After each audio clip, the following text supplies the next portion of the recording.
pagbabago ng ating Panginoon araw-araw. Amen! Salamat sa iyo, O Diyos, dahil sa grasya at habag mo, natagpuan mo kami. Salamat sa ginawa mo sa krus dahil hindi na kami alipin ng kasalanan, ng karumihan at takot at kahihiyan. 2 Corinthians chapter 5 verse 17 says, na sino mang nakipag-isa kay Kristo ay bago ng nilalang. Kaya si Kristo na ang nabubuhay sa atin, mga kapatid. At ang taong binago ni Kristo ay hindi na taga-mundo mag-isip. Because we have the mind of Christ. Praise the Lord! Thank you, Lord Jesus. Magbago man ang ikot ng mundo, magbago man ang panahon, ang season, maging ang tao ay nagbabago, mga kapatid. Pero meron tayong Diyos na hindi nagbabago. At yun ang ating Panginoong Hesus Kristo. Siya ay mananatiling tapat.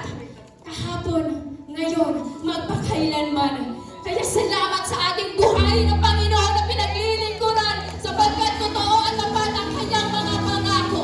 Kaya sino sa inyo dito, mga kapatid, may pinanghahawakang pangako ng Diyos sa kanilang puso, sa kanilang buhay. Itaas nga natin, mga kapatid, ang ating mga kamay. Praise the Lord.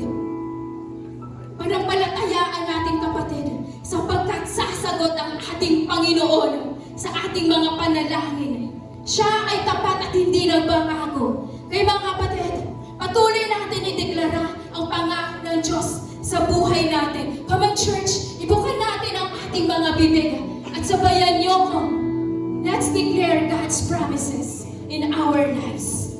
God will bless all the works of my hands. I will lend to many nations and borrow from none. The Lord will make me the head and not the tail. Always at the top, never at the bottom. No weapon formed against me will succeed. I will silence every voice raised to accuse me. These benefits I will enjoy. My vindication will come from the Lord. I will thrive like the palm trees and grow strong like the cedars of Lebanon. Even in old age, we will still produce fruit. We will remain vital and green. I will taste and see that the Lord is good. Blessed is the one who takes refuge in Him.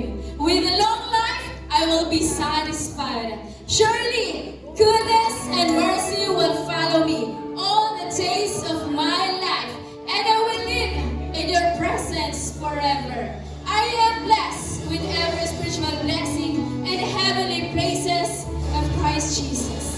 God will restore my health and heal my wounds, for by the stripes of Jesus Christ, I am healed, and God will fill my life with many good things. I will experience God's fullness in Jesus' name. Amen.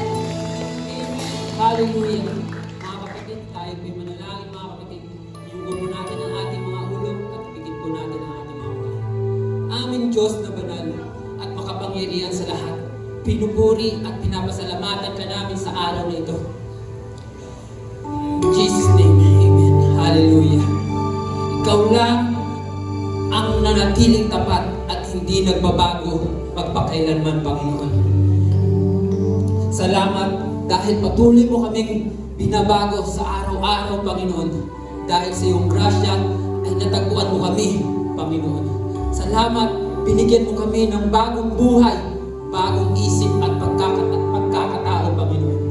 Ikaw lang ang tiyak na mapagkakatiwalaan sapagkat tapat ka sa iyong mga salita at nanatiling buhay at totoo, Panginoon. Kaya ngayon, Panginoon, sa paglapit namin sa iyong trono, kung kaya mong baguhin ang puso ng hari, kaya mo rin baguhin ang sitwasyon at buhay namin ngayon, Panginoon. Ipadama mo, Lord, ang iyong kapayapaan sa mga kapatid kong naguguluhan, Panginoon. Ipagkaloob mo, Lord, ang kalakasan at sa mga nanghihina, Panginoon. Bigyan mo po ng pag-asa ang mga walang direksyon, Panginoon. Panumbalik ang apoy sa bawat pusong nanlalamig sa iyo, Panginoon. Panginoon, manahan ka sa aming awitin at papuri at pagsamba sa pangalan ni Jesus. Amen.